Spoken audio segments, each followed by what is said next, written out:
कि 3 बार के 4 बार कि 5 बार করে লোককে জীব লক লক করতে লোভের জন্য দেশকে লুটে খাবেন। আমাদের ছোটবেলায় একটা খেলা খেলতাম, খেলাটার নাম ছিল এলাদিন বেলাদিন। দেখবেন এই দলে একটা দল ছিল 10 জন আর উল্টো দিকে 10 জন। এই দলটা মানুষ দেখতে ওরে সালা, এই মানে একটা দলের বিরুদ্ধে আর একটা দল মনে হয়।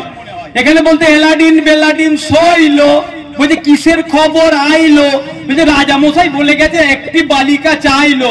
বলছে কোন বালিকা চাইলো, বলছে মুকুল বালিকা চাইলো, মুকুলকে দিয়ে দিচ্ছে। এরা আবার বলছে এলাদিন বেলাদিন সইলো, কিসের খবর আইলো।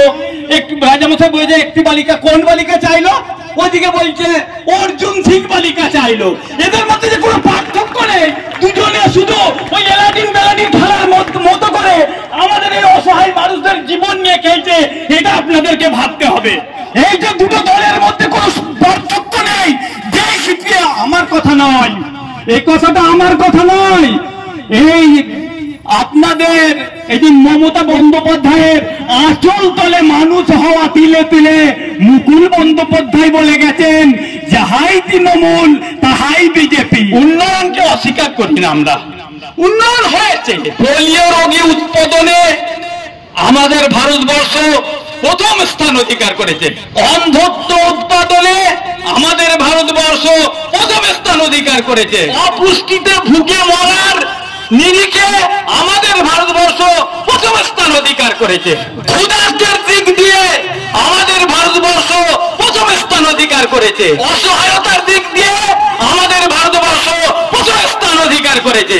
আপনাদের যোগ্যতা নেই, আপনারা কোন লজ্জায় বলেন যে আমাদেরকে প্রতিনিধি করুন? कि 3 बार के 4 बार कि 5 बार করে লোককে জীব লক লক করতে লোভের জন্য দেশকে লুটে খাবেন। আমাদের জন্য অসহায় মানুষদের জন্য করার মতো আপনাদের হিম্মত নেই, যোগ্যতা নেই, আপনাদের কোনো মানসিকতা নেই।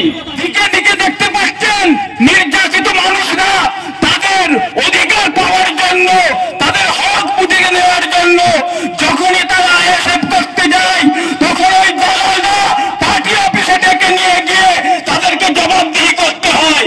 কিন্তু বিজেপি করলে তাদেরকে ডাকার প্রয়োজন হয় না। তাই আমরা বলতে চাই, একা পুরুষ যদি আপনাদের মধ্যে পৌরসত্ব থাকে তাহলে বিজেপিদেরকেও ডেকে নিয়ে আপনারা জবাবদিহি করুন। আপনাদেরকে কাকে বই দেখাচ্ছেন? চোখ দেখিয়ে আমাদেরকে দমানো যাবে না, মনে রাখবেন। আমাদেরকে চোখ দেখিয়ে যতই মারবেন ততই বাড়বেন।